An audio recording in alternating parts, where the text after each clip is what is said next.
भारत मराठा द्राविड उत्कल गंगा विंध्य हिमाचल यमुना गंगा उच्चल जलधि तरंगा तव शुभ नामे जागे तव शुभ आशीष मागे गाहे तव जय गाथा जय गण मंगल दायक जय हे भारत भाग्य विधाता जय हे जय हे जय हे जय जय जय जय हे।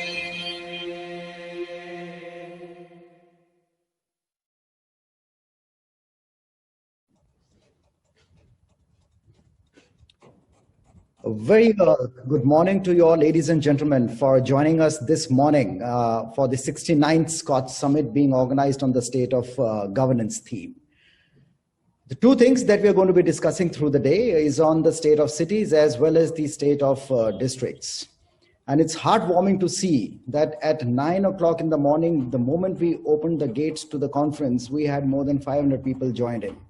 And at this moment, there are 1,000+ people from all across the country who have joined in to discuss such an important subject that it happens to be, which is the state of governance. Ladies and gentlemen, for this morning inaugural session, we are joined by luminaries, starting with Mr. Sameer Kochhar, who is chairman, SKOCH Group, a reforms historian, author of bestseller Modinomics. This in addition to 18 other widely acclaimed books. Interestingly, he started SKOCH in 1997, dividing his bedroom half into office, and it's been an accomplished journey ever since. Welcome to you, sir. Dr. M. Ramachandran, who is a PhD and MPhil in economic planning from University of Glasgow, is former Secretary Urban Development to Government of India. Let me welcome Ms. Karuna Gopal, Founder, President, Foundation for Futuristic Cities, IVLP Fellow, US Department of State, John F. Kennedy School of Government, member, BJP National Manifesto Subcommittee. She's an internationally acclaimed thought leader and a futurist and has influenced urban transformation in India for 1.5 decades. She has contributed to the design of the 100 Smart Cities mission, and her innovation, Sculpt Your City 2009, has shaped the mission guidelines and has been declared a national best practice. What is the future of these cities? What is it that we will be celebrating 5 years hence? Unfortunately, because we are all so busy fighting status quo, there are very, very few future designers and architects in India. And, you know, it is indeed a pleasure to have Karuna ji with us, who is one of the very minuscule, you can basically count them on your fingertips. She is like a future architect and a future envisioner for the cities. She has an extensive body of work. And what I really marvel about her work is that, you know, planning for a futuristic city is like planning for an open heart surgery. You have a city which is not a greenfield city. It's a working, thriving system with a whole bunch of baggage and history. Now, within that, how do you impose or superimpose a futuristic vision and make sure that 5 years hence, when the city size is 1.5 times in terms of population or something like that, we do not fail. So Karuna ji, cities post-COVID, how do you look at the future of cities panning out? Do share your views.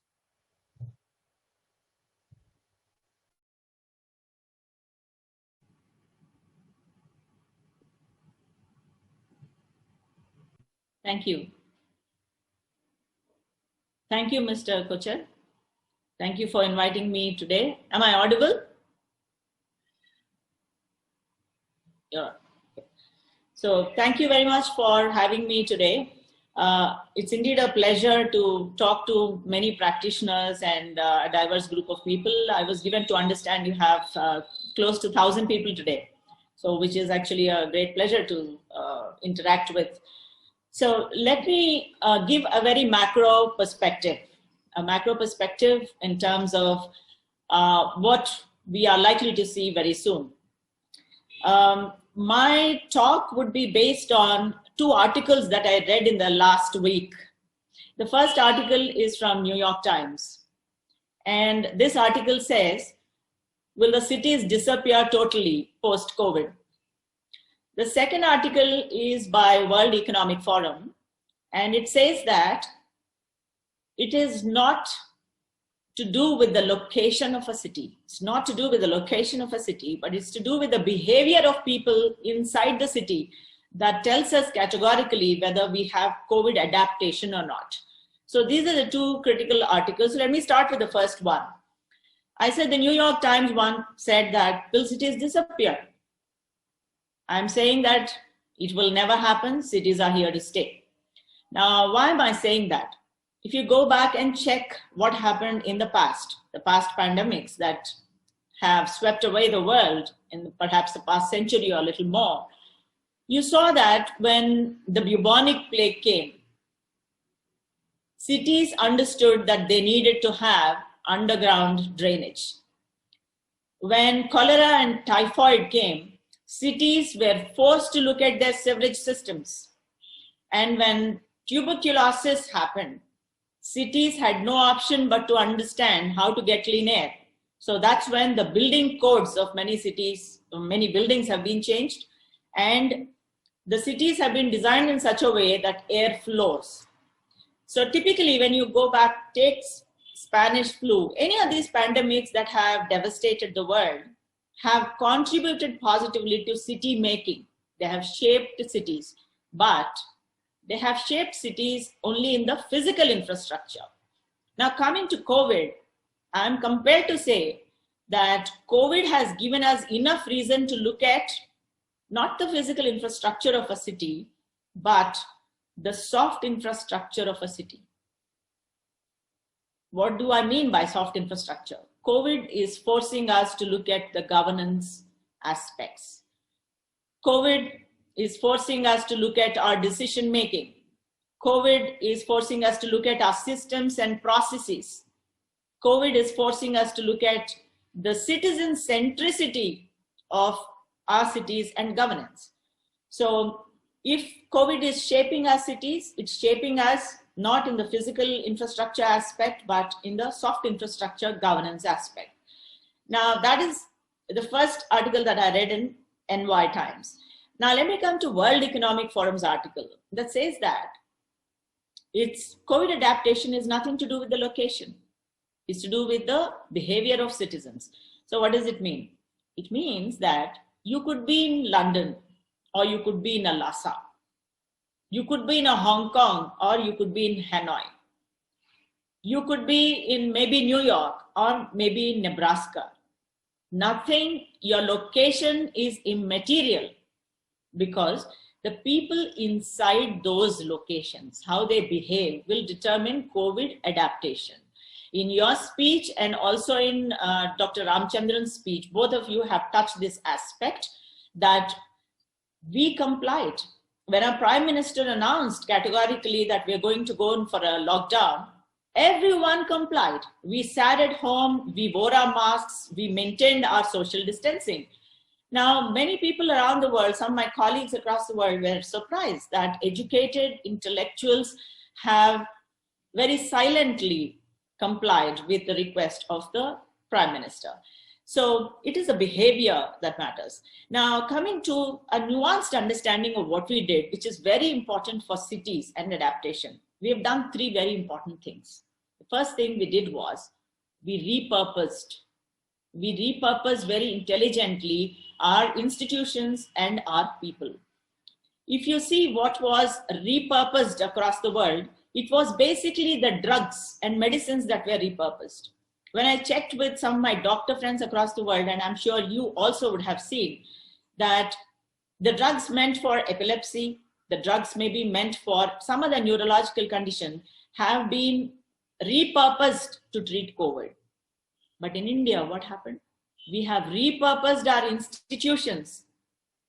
For instance, take IIT Delhi. IIT Delhi, that was doing cutting edge research in artificial intelligence, machine learning, was repurposed, and it quickly came out with test kits for COVID in the shortest of time. They have also carried out material research and came out with PPE kits that can breathe. So we have repurposed institutions. That's the greatest thing that happened in our cities and in our country. Then we have repurposed people also. Like the city that I come from, there is a very higher educational institution called IIT, and the professors from there went to government hospitals and they started doing statistical analysis of COVID patients, putting them and segregating them, putting them in different buckets for their diagnosis and prognosis and treatment, which was repurposing people. So this is what India has done as far as repurpose is concerned. The second thing that we have done, this is very important, my friends, why I'm talking about this is, every little thing that I'm saying has happened in cities. And it has happened because of a certain ecosystem that is existing. The second thing we did was, we stuck to one concept called heuristic. We never cast anything in stone as far as our research or our, let's say, making our gadgets is concerned. When COVID hit us very badly, Prime Minister asked us to go for ventilator manufacturing. Everybody plunged into making ventilators. But at that time, we discovered that some of the patients were actually dying when they were intubated and attached to ventilators. That's because an already compromised set of lungs were collapsing when high pressure oxygen was given to them. So what happened in our cities is, we started looking at hybrid machines, machines that were a mix, a kind of hybrid machine between a ventilator and a respirator. This is what I call innovating on the go. This is what we have done. And it happened in cities because of an existing innovation ecosystem. That's the second thing that happened with us. And the third and the most important thing which we did was, we said, let's stretch our imagination and let's stretch our resources. That's something that we have done very brilliantly and beautifully. Now, that is as far as what we have done. Now, going forward, what we have to do. Post-COVID, there are three important things that I'd like to share. The first one is about technology. We've heard in the past presentations too how technology has helped. But going forward, our post-COVID cities have to categorically understand how to deploy technological solutions. And that is where I said the softer aspects of governance come in. For instance, in the past, we've always had a conflicting discussion between technology deployment and sustainable living. For instance, we used to have arguments like, should we have driverless cars or should we drive less cars? Should we have Internet of Things or should we go for interacting with people? Open data or open spaces? These discussions used to happen continuously.